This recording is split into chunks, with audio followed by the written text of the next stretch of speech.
मैं आरिफ खान एक बार फिर क्राइम एक्सप्लोजर न्यूज़ रूम से आपके सामने नए मुद्दों और ताज़ा खबरों के साथ। दोस्तों, इस वीडियो को बिना स्किप किए देखिए, क्योंकि इस वीडियो में रामपुर के अलावा नेशनल और इंटरनेशनल वो खबरें हैं जो आपको बहुत प्रभावित करेंगी। ये हैं रामपुर पुलिस कप्तान राजेश द्विवेदी। ये रोज़ाना शाम को पैदल गश्त करते हैं और ज़िले की शांति व्यवस्था का अवलोकन खुद अपनी नज़रों से करते हैं। कभी रामपुर में, कभी किसी थाने में, कभी किसी थाने में, और अपने अधीनस्थों को भी इन्होंने निर्देश दे रखे हैं कि अपने अपने क्षेत्र में रोज़ाना पैदल गश्त करें, ताकि अपराधी तत्व जो हैं उनको लगे कि पुलिस सक्रिय है। ये देख सकते हैं कि ऑफिस में पीड़ितों की शिकायतें भी सुन रहे हैं और उनका तुरंत निदान करने की कोशिश करते हैं। अगर किसी का कोई ऐसा मामला होता है तो उसके लिए डायरेक्शन दी जाती है, निर्देश दिए जाते हैं, लेकिन जो भी आता है यहाँ से वो कप्तान साहब को दुआएं देता हुआ जाता है कि कप्तान साहब ने उसकी बात भली भांति सुनी। सड़कों पर देख सकते हैं लगातार हैं ये, और लगातार सड़कों पर रहने का इनका मकसद यही है कि आपराधिक तत्वों के दिलों में ये भय रहे कि पुलिस सक्रिय है। शांति व्यवस्था बनाए रखने के लिए इन्होंने मीडिया से क्या कुछ कहा, सुनिए आप। देखिए, विगत 3 माह में जनपदीय पुलिस द्वारा जनपद में शांति व्यवस्था कायम रखने के लिए तरह तरह की कार्रवाइयाँ की गई हैं।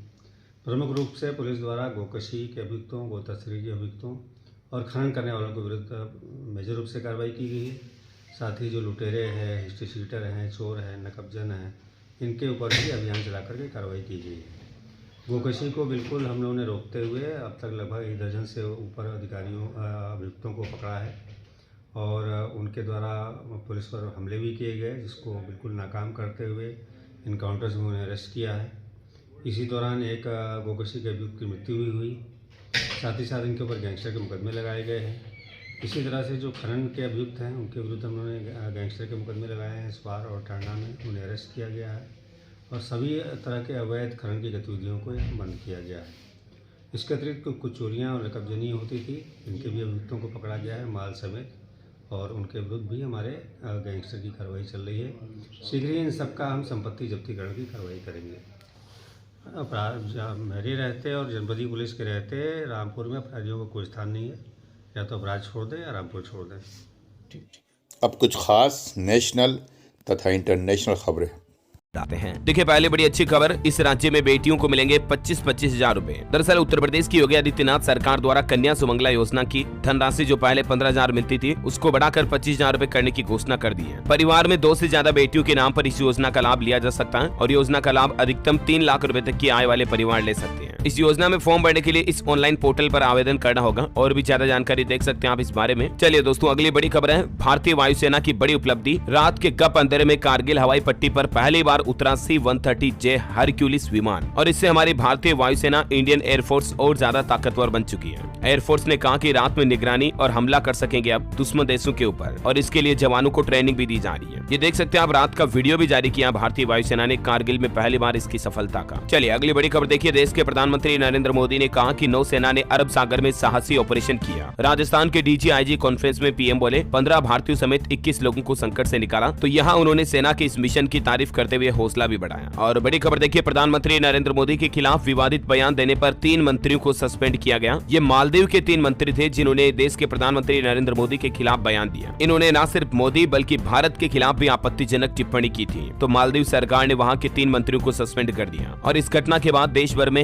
#बायकॉट मालदीव भी ट्रेंड कर रहा था और बॉलीवुड सेलिब्रिटीज भी लक्षद्वीप पर्यटन को बढ़ावा देने लगे। देखिए आप, मोदी के अपमान पर भड़का भारत, 3 मंत्री बर्खास्त हुए। सैकड़ों भारतीयों ने मालदीव के लिए टिकट बुकिंग भी रद्द करवा दी। वहाँ पर्यटक के तौर पर घूमने जाने वाले थे, लेकिन मालदीव नहीं जा रहे अब लोग बाग। मालदीव मंत्रियों का PM मोदी पर आपत्तिजनक बयान, तो सपोर्ट में उतरे बॉलीवुड सेलिब्रिटीज भी। अक्षय कुमार बोले कि हम ये नफरत क्यों झेलें। सलमान और श्रद्धा का भी सपोर्ट दिखाई दिया। ये देख सकते हैं बॉलीवुड सेलिब्रिटीज के द्वारा किए गए अलग अलग ट्वीट भी। चलिए अगली बड़ी खबर है दोस्तों, आज से हमारे देश के प्रधानमंत्री नरेंद्र मोदी 10 जनवरी तक गुजरात दौरे पर रहेंगे। यहाँ वाइब्रेंट गुजरात ग्लोबल समिट का उद्घाटन भी करेंगे और ग्लोबल फिनटेक लीडरशिप फोरम में व्यापार जगत के प्रमुख लोगों के साथ चर्चा भी करेंगे। वैसे आपको बता दूं, इस फोरम में देश दुनिया के कई बड़े बड़े दिग्गज उद्योगपति हिस्सा लेंगे। वाइब्रेंट समिट के लिए गुजरात की राजधानी को भी सजा दिया गया। गांधीनगर की ये तस्वीरें आप देख सकते हैं। PM मोदी यहाँ 10 जनवरी को समिट का उद्घाटन करेंगे। 32 देशों के प्रतिनिधि आएंगे और ये समिट 10 से 12 जनवरी तक चलेगा। और इसके बाद फिर 13 तारीख को PM मोदी बिहार का दौरा करेंगे। यहाँ लोकसभा चुनाव अभियान का आगाज प्रयास करेंगे। बिहार चंपारण के बेतिया में 13 जनवरी को पहली रैली करेंगे, फिर इसी दिन झारखंड भी जाएंगे। ये कुछ प्रधानमंत्री का शेड्यूल रहेगा। चलिए अगली बड़ी खबर देखिए। गुजरात में होगा एलोन मस्क और भारत का मेल मिलाप, तमिलनाडु से बिगड़ेगा टेस्ला का खेल। हाल ही में तमिलनाडु ग्लोबल इन्वेस्टर समिट में एक ऑटो कंपनी ने ईवी मैन्युफैक्चरिंग यूनिट लगाने का ऐलान किया है और बताया जा रहा है कि ये टेस्ला की बड़ी राइवल कंपनी मानी जा रही है। उस कंपनी का नाम विनफास्ट है। मैं आपको आगे डिटेल बताऊंगा पूरी जानकारी। फिलहाल देखिए अगली बड़ी खबर। ब्रिटेन के लिए 8 जनवरी को रवाना होंगे देश के रक्षा मंत्री राजनाथ सिंह। 22 साल में पहली बार कोई भारतीय रक्षा मंत्री ब्रिटेन के दौरे पर जा रहे हैं। आज से ही राजनाथ सिंह का ब्रिटेन दौरा शुरू होगा और वहां वो ब्रिटेन के प्रधानमंत्री ऋषि सुनक से भी मुलाकात करेंगे। अच्छा स्टूडेंट्स, छात्र छात्राओं के लिए महत्वपूर्ण अपडेट है। देश में 2 साल का स्पेशल बीएड कोर्स बंद हो चुका है। अब 4 साल के कोर्स को ही मान्यता मिलेगी, यानी कि विद्यार्थियों को टीचर बनने के लिए अब 4 साल का स्पेशल बीएड कोर्स करना पड़ेगा, तभी टीचर बन पाएंगे। भारतीय पुनर्वास परिषद RCI की तरफ से इसको लेकर एक नोटिस भी जारी किया गया, ये देख सकते हैं आप करिकुलर भी। चलिए अगली बड़ी खबर है। अब हिमालय और माउंट एवरेस्ट भी फतह करेंगे होमगार्ड। पहल करने वाला देश का पहला राज्य बनेगा उत्तराखंड, जहां पहली बार होमगार्डों का दल पर्वतारोही दल बनेगा। चलिए अगली बड़ी अच्छी खबर देखिए भारत के लिए दोस्तों। न्यूयॉर्क के टाइम्स स्क्वायर पर भी होगा राम मंदिर प्राण प्रतिष्ठा का लाइव प्रसारण। पीएम मोदी भी संबोधित करेंगे। न सिर्फ हमारे देश के अलग अलग राज्यों में लाइव टेलीकास्ट किया जाएगा, बल्कि रामलला की प्राण प्रतिष्ठा दुनिया भर के कई देशों में लाइव टेलीकास्ट होगी। Amazing right. और वहीं देखिए असम के मुख्यमंत्री हेमंत बिश्व शर्मा ने भी 22 जनवरी को असम राज्य में ड्राई डे घोषित कर दिया है, यानी कि असम राज्य में 22 तारीख को शराब नहीं बिकेगी। और खबर देखिए दोस्तों, जो 22 तारीख नजदीक आ रही है, राम मंदिर के दर्शनार्थियों की संख्या दोगुनी चौगुनी 8 गुनी होती जा रही है। प्राण प्रतिष्ठा से पहले ही उमड़ने लगा देश और जनसैलाब, कई पैदल भी आ रहे हैं, अयोध्या जा रहे हैं। ये तस्वीरें आप देख सकते हैं। चलिए अगली बड़ी आपको एक सावधान करने वाली खबर बताता हूँ दोस्तों। अभी सर्दियों का सीजन चल रहा है, कई लोग रूम हीटर भी चलाते हैं। देखिए ये मामला है उत्तर प्रदेश के मुजफ्फरनगर जिले का, जहां रात भर कमरे में हीटर चलाकर छोड़ दिया तो